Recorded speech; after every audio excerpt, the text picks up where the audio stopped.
Everyone, నేను మీ ప్రసన్న. ఇవాళైతే నేను మీ ముందుకు వచ్చేసాను ఒక సర్ప్రైజింగ్ ఫ్రూట్ ని తీసుకొని. ఏంటో తెలుసా అండి? లక్ష్మణ ఫలం.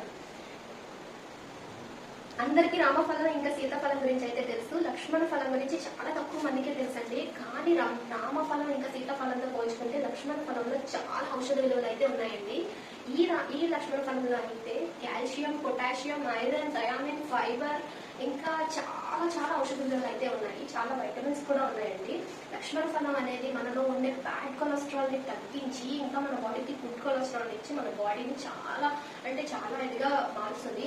అంతేకాకుండా ఈ లక్ష్మణ ఫలం urinary infections, urinary tract problems అవి ఉంటాయి కదా, అటువంటి వాటిని క్యూర్ చేసి లక్ష్మణ ఫలం అనేది క్యూర్ చేయడానికి యూజ్ అవుతుంది. అంతేకాకుండా లక్ష్మణ ఫలం వల్ల కొంతమంది ఒత్తిడికి గురవుతూ ఉంటారు, కొంతమంది డిప్రెషన్, స్ట్రెస్ అని, ఆందోళన పడడం అని, అటువంటి వాటిని కూడా తగ్గిస్తుందండి లక్ష్మణ ఫలం అనేది. నెక్స్ట్ వచ్చేసి కొంతమంది నిద్ర లేమితో బాధపడుతూ ఉంటారు. నిద్ర అంతా గమ్ములు పట్టదు, నిద్ర బాగా పట్టదు, మళ్ళీ లేస్తే మళ్ళీ పడుకోలేను అలా అంటూ ఉంటారు కదా, అటువంటి వాళ్ళకి కూడా లక్ష్మణ ఫలం అనేది చాలా బాగా ఉపయోగపడుతుంది. అంతేకాదు ఇప్పుడు మనం బయట బాగా ఫ్రీక్వెంట్ గా వినే డిసీజ్ ఏంటంటే క్యాన్సర్ అండి. 1, 2 కాదు 12 రకాల క్యాన్సర్స్ ని ఈ లక్ష్మణ ఫలం అనేది క్యూర్ చేస్తూ ఉంటది.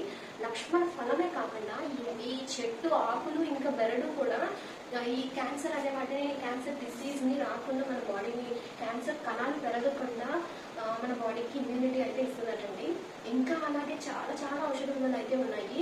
మీకైతే తరచుగా దొరికే వాళ్ళు అయితే మాత్రం ఈ లక్ష్మణ ఫలాన్ని మీ డైలీ డైట్ లో పెట్టేసుకోండి. మీ డైలీ డైట్ లో, మీ డైలీ రొటీన్ తో ఈ ఫ్రూట్ ని కూడా తింటూ ఉండండి. ఎప్పుడైనా దొరికినప్పుడు లేదంటే ఎక్కడైనా చూసిన వాళ్ళైతే మాత్రం కన్ఫామ్ గా అస్సలు వదిలిపెట్టకుండా ఒక్కసారైనా తీసుకోండి. నేనైతే ఫస్ట్ టైం ఇది చూద్దాం, ఓకేనా? ఈ లక్ష్మణ ఫలం టేస్ట్ ఇంకా ఎలా ఉందన్నది కూడా కట్ చేసి చూద్దాం ఇప్పుడు, ఓకేనా? ఇదిగోనండి కట్ చేస్తున్నాను. లోపల అయితే ఇలా ఉంది, ఇంకా కట్ చేసి చూపిస్తాను. ఇదైతే బాగా గట్టిగా ఉందండి. ఇంకా పండినవి అయితే కనుక మెత్తగా మన సీతాఫలం లోపల ఎలా ఉంటుంది అలానే ఉంటుందట. ఇదైతే కొంచెం గట్టిగా ఉంది.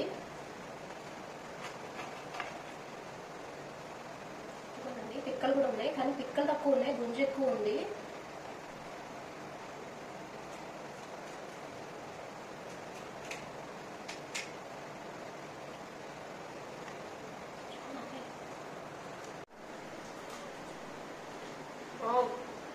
టేస్ట్ అయితే చాలా బాగుందండి. మీరు అందరూ కూడా కంపల్సరీగా ట్రై చేయండి. చాలా అంటే చాలా మంచిది, ఓకేనండి? బాయ్. మళ్ళీ మంచి వీడియోతో మీ ముందుకు వచ్చేస్తాను, ఓకేనా? Bye bye.